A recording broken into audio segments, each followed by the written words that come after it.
सतलोक धाम TV को subscribe जरूर करें। सर नमस्कार। सत साहेब जी। सर क्या नाम है आपका? सर मैं भगत पूरण दास जम्मू कश्मीर से हूँ, तहसील सुंदरबनी से हूँ। सर संत रामपाल जी महाराज से नाम दीक्षा लेने से पहले आप क्या भक्ति साधना करते थे? सर सदगुरु श्री रामपाल जी महाराज की भक्ति करने से पहले मैं अपने आप को बड़ा एक गायक मानता था। मैं हारमोनियम, ये तबला वगैरह सब बजाता था और माता जी के जगराते करता था। जैसा कि आप जानते ही हैं कि जम्मू और कश्मीर में माता की पूजा का और देवियों की पूजा का बहुत प्रचलन है।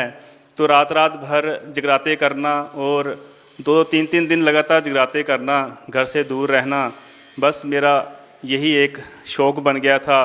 यही एक मेरी पूजा बन गई थी। सर आप क्या काम करते हैं? जी मैं पेशे से अध्यापक हूँ और मैं गवर्नमेंट स्कूल में पढ़ाता हूँ। सर संत रामपाल जी महाराज की शरण में कैसे आना हुआ? जी बात इस तरह हुई कि मेरी जो भक्तमती हैं उनके चाचा जी के लड़के जो कि फ़ौज में थे, उनकी पटियाला में ड्यूटी थी, तो वो वहाँ से नामदान दीक्षा लेके आए हुए थे। तो मेरा यूँ ही जाना हो गया अपने ससुराल में। तो उन्होंने मुझे कहा कि भगत जी देखिए ये मैंने एक पुस्तक लाई है ज्ञान गंगा, आप पढ़िए। मैंने उसको पढ़ा तो मुझे अच्छा लगा और मैं दिन भर उसको पढ़ता रहा। पूरी सृष्टि रचना और जो भक्तों के अनुभव थे, सारा ब्रह्मा विष्णु महेश के बारे में जितना भी था मैंने सारा पढ़ा। तो मुझे पढ़कर बड़ी हैरानी हुई कि हमें पता ही नहीं था कि हम परमात्मा किसको मानते हैं। तो इन ब्रह्मा विष्णु महेश के ऊपर भी कोई परमात्मा है, कोई पूर्ण परमात्मा है जिनकी भक्ति करके हम सतलोक को जा सकते हैं। तो फिर क्या रहा सर? तो उसके बाद मैंने उसी भगत जी से कहा कि भगत जी मुझे नाम लेना है। तो उन्होंने कहा चलो अभी चलो। हम तुरंत ही, हमने कुछ नहीं देखा आगे पीछे, उसी वक्त भगत जी और मैं जिन कपड़ों में थे उन्हीं कपड़ों में हम चले। जम्मू से गाड़ी पकड़ के हम दूसरे दिन बरवाला पहुंच के और वहां पर हमने नाम दे लिया। सर क्या आपको पूरा विश्वास है कि जो साधना संत रामपाल जी महाराज जी ने आपको दी है वो शास्त्रों के अनुसार है, उस भक्ति को करने के बाद आप मोक्ष प्राप्ति कर सकते हैं? सर जी जो भक्ति हमें संत रामपाल जी महाराज ने दी है हमें उस पर पूर्ण विश्वास है। मैं एक पढ़े लिखे समाज से ताल्लुक़ रखता हूँ, अध्यापक हूँ। बिना देखे बिचारे भी मैं कोई कदम नहीं उठा पाता हूँ। मैंने उन बातों को जो संत रामपाल जी महाराज ने हमें ज्ञान गंगा में बताई, जहाँ हमें सत्संग में बताई, उन सबको मैंने मिला के देखा। मैंने गीता को देखा, जो भी शास्त्र मेरे पास थे मैंने उनमें सबको मिला के देखा। तो मैंने पाया कि ये बिल्कुल सत्य बात है और यही एक विधि है, यही एक भक्ति है पूरे ब्रह्मांड में जिसके द्वारा हम सतलोक को प्राप्त कर सकते हैं।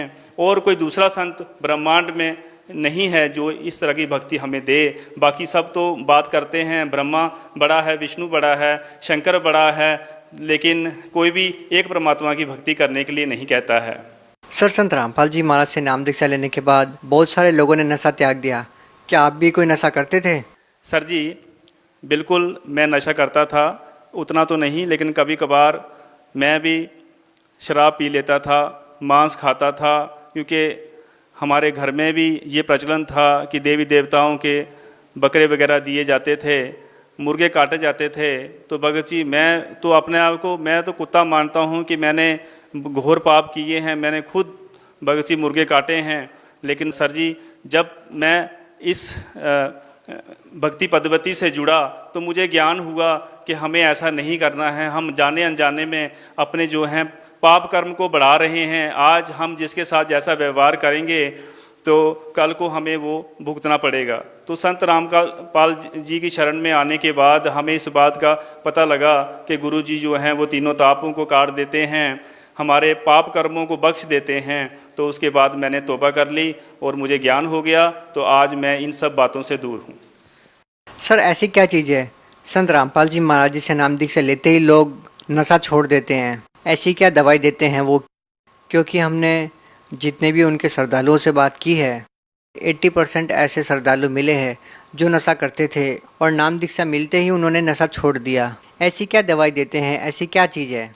सर जी संत रामपाल जी की जो भक्ति है ये पूर्ण परमात्मा की भक्ति है। संत रामपाल जी का जो ज्ञान है वो ऐसा ज्ञान है कि आपके जो ज्ञान चक्षु हैं, जो बंद पड़े थे, जो काल की वजह से जो आपके ऊपर पाप कर्मों का बोझ आपकी आत्मा के ऊपर था वो हट जाता है, आपके ज्ञान चक्षु खुल जाते हैं और आपको सही और गलत में जो पहचान है वो होना शुरू हो जाती है। और परमात्मा के वचनों में भी इतनी शक्ति है कि हम नाम लेते हैं, आशीर्वाद लेते ही हमारा शरीर, हमारी आत्मा निर्मल हो जाती है और हम बुराइयों से कोसों दूर हो जाते हैं। सर, आप एक अध्यापक हैं, आपने बहुत सोच समझकर संत रामपाल जी महाराज जी को अपना गुरु बनाया होगा। संत रामपाल जी महाराज जी के बारे में जैसा कि पिछले कुछ सालों से सुनते आ रहे हैं कि उनके ऊपर आरोप लगे हैं, वो जेल में है। सर, आपका क्या मानना है संत रामपाल जी महाराज जी के बारे में? आपके विचार क्या है? देखिए भगत जी, आज जैसा कि हम जानते हैं सर जी, हम जानते हैं कि हर तरफ लूट और खसूट मची हुई है। हर कोई जो है वो धन कमाने की लालच में बैठा हुआ है, चाहे वो कहीं से भी आए, किसी तरीके से भी आए, किसी को बेवकूफ़ बना के ही आए। तो जो भगत समाज है उन्हें तो पूर्ण परमात्मा चाहिए, उन्हें तो भक्ति चाहिए। तो ये लोग नकली लोग हैं, ये जो नकली गुरु हैं, ये इन सब भक्तों के भोलेपन का फ़ायदा उठाकर इनको बेवकूफ़ बनाते हैं और सही भक्ति मार्ग न देकर कहीं गलत रास्ते पे लगा देते हैं, जिसका कोई लाभ नहीं है। तो हमारे जो सदगुरु रामपाल जी महाराज हैं, उन्होंने हमें एक अच्छी भक्ति दी, एक ऐसी भक्ति दी जिससे हम मोक्ष प्राप्त कर सकते हैं। तो जब सभी भक्त जो थे, बाकी जो जब उन्होंने देखा, जब उन्होंने तुलना की बाकियों के मुकाबले में कि ये ज्ञान क्या है और वो बाकी जो उनके गुरु हैं वो क्या ज्ञान दे रहे हैं, तो सभी संगत जो है संत रामपाल जी महाराज के साथ जुड़ने लगी। तो ये उन लोगों से गवारा नहीं हुआ, तो उन लोगों ने षड्यंत्र करना शुरू कर दिया, जिसमें उन्होंने सरकार को भी मिलाया। तो सबको मिला के उन्होंने षड्यंत्र करके गुरु जी को फंसाया। सर, जैसा कि अभी आपने बोला कि दूसरे धर्मगुरु श्रद्धालु को झांसा देके फंसाते हैं, पैसा कमाने के लिए ऐसा करते हैं। यदि यही आरोप अगर आप लोगों के ऊपर लगे, संत रामपाल जी महाराज जी पर लगे, तो आप लोग क्या कहना चाहेंगे? जी भगत जी, ऐसा नहीं है। हमारी जो भक्ति है वो शास्त्र अनुकूल है। कोई भी जो पढ़ा लिखा बुद्धिजीवी इंसान है वो अपने शास्त्रों को उठा के देख ले, हमारे गुरु जी की बताई हुई, संत रामपाल जी महाराज की बताई हुई बातों को मिला ले, चाहे वो बाइबल में इसको प्रूव कर ले, चाहे वो गुरु ग्रंथ साहिब में इसको प्रूव कर ले, चाहे वो गीता में इसको प्रूव कर ले, तो सच्चाई जो है सबके सामने आ जाएगी। तो हम सच्चाई हमने देखी, तो इस तरह से हम रामपाल जी महाराज के साथ जुड़ गए हैं। सर, संत रामपाल जी महाराज जी अपने सत्संग प्रवचनों में बताते हैं कि हमें तीर्थ व्रत नहीं करने चाहिए, श्राद्ध आदि नहीं निकालने चाहिए। क्या ये भी शास्त्रों के अनुसार ही है? सर जी, ये बिल्कुल जो साधना है, तीर्थ व्रत करना, श्राद्ध निकालना, ये शास्त्र अनुकूल साधना नहीं है। इन साधनाओं का जो परमात्मा के वचनों, जो गॉड गिवन नॉलेज है, उसमें कहीं भी वर्णन नहीं है। ये मनमानी साधनाएं हैं। ये जो उस समय की जो ऋषि महर्षि जो अज्ञानी हुए थे, उन्होंने अपने अनुभव के आधार पर बताया था। ये गॉड गिवन ज्ञान नहीं है। तो गॉड गिवन ज्ञान को जब हम देखते हैं, गीता में देखते हैं, वेदों में देखते हैं, तो हम पाते हैं कि जो हमारे गुरुजी द्वारा जो बताई गई भक्ति है वो बिल्कुल सही है, सटीक है और सतलोक जाने का हमारा जो है वो मार्ग है, मोक्ष का मार्ग है।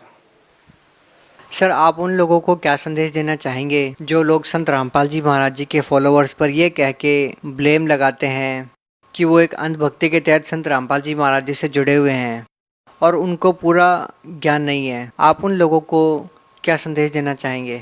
मैं उन लोगों को ये संदेश देना चाहूँगा कि आप महाराज की बात ना सुन के, मेरी बात ना सुन के, आप अपने अपने शास्त्रों को उठाइए। शास्त्रों में आप उन सब बातों को प्रूव कीजिए, अपने बल पर पढ़िए कि शास्त्रों में लिखा क्या है, शास्त्र क्या कहता है और हम किस तरफ जा रहे हैं, हम कौन सी भक्ति कर रहे हैं। जब आप इन सब बातों को देख लेंगे, जान लेंगे, अच्छी तरह से परख लेंगे, तो आपको ये सब कहने की ज़रूरत ही नहीं पड़ेगी और सब जो हैं वो इस भक्ति पे लग जाएंगे और अपना कल्याण कराएंगे।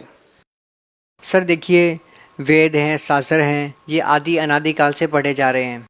ऐसा कैसे संभव हो सकता है कि लोगों ने शास्त्र ही उठाकर ना देखा हो?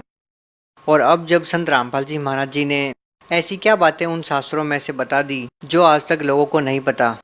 सर जी, जैसा कि आप कह रहे हैं कि आदि अनादि काल से शास्त्र क्या किसी ने पढ़े नहीं हैं या समझे नहीं हैं, तो उसका उत्तर मैं ये देना चाहूँगा कि आदि अनादि काल में जो हमारा भक्त समाज था, लोग जो थे वो अशिक्षित थे, उनको अनपढ़ थे, वो शास्त्रों को पढ़ना नहीं जानते थे।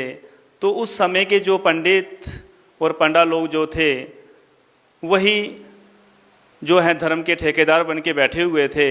तो उन्होंने जैसा उन लोगों को बताया, जैसा संस्कृत में बोल दिया, तो अनपढ़ लोगों ने यही समझा कि यही बात सत्य है, यही सब कुछ है। शास्त्र भी था उनके पास, लेकिन उनकी अज्ञानता थी, वो पढ़ नहीं सकते थे। तो आज ये टाइम है कि लोग पढ़े लिखे हैं, लेकिन शास्त्र पढ़ने का किसी के पास समय नहीं है। दूसरी विद्याओं में, दूसरी पढ़ाइयों में लोग लग गए हैं। कोई पदवी के लिए कोशिश कर रहा है, कोई पदवी पा चुका है। तो मैं ये कहना चाहूँगा कि आज आप पढ़े लिखे हैं, शास्त्र आपके पास हैं, तो आप उन शास्त्रों को खोल के देखिए, उनको पढ़िए। अगर आप पढ़ नहीं सकते हैं, आपके पास समय नहीं है, तो साधना चैनल पे जो हमारे संत रामपाल जी महाराज का सत्संग आता है 7:30 से 8:30 बजे के बीच में, आप उसको देखिए, हमारे गुरु जी के बताए हुए ज्ञान को सुनिए। फिर आप उसको, उस ज्ञान को आप शास्त्रों के अनुसार मिलाइए और देखिए कि सच्चाई क्या है। नहीं तो आप ज्ञान गंगा पुस्तक भी मंगवा सकते हैं। जैसा कि अभी आप इंटरव्यू सुन रहे हैं मेरा, तो नीचे जो पट्टी चल रही है इस पे फ़ोन नंबर आ रहे हैं, तो आप इन फ़ोन नंबरों पे फ़ोन करके ज्ञान गंगा पुस्तक मंगवा सकते हैं। तो उसको आप पढ़िए, उसको मिलाइए, देखिए कि क्या सत्य क्या है। सर, भगत समाज को क्या संदेश देना चाहेंगे? मैं भगत समाज को ये संदेश देना चाहूँगा कि ये प्राइम टाइम है, ये पीक टाइम है। अगर आप इस समय को चूक गए तो आप फिर 84 के फेर में फंस जाएंगे और सतलोक को प्राप्त नहीं कर पाएंगे। हो सकता है कि इस ज्ञान को पाने के लिए आपको असंख्य जन्म लग जाएं। तो ये मैं भक्त समाज से, खास करके अपने अध्यापक समाज से ये प्रार्थना करना चाहूँगा कि आप पढ़े लिखे समाज से ताल्लुक़ रखते हैं, आप अगर इस ज्ञान की सच्चाई को जान जाते हैं तो आप बाकी वालों का भी उद्धार कर सकते हैं, उनको बता सकते हैं कि हमारे गुरुजी क्या कहते हैं। तो आप आइए, इस ज्ञान को समझिए, इस ज्ञान को सुनिए और भक्ति मार्ग को अपनाइए और सतलोक को अपने जो निज घर है वहाँ पर जाइए। बहुत बहुत धन्यवाद। सत साहेब।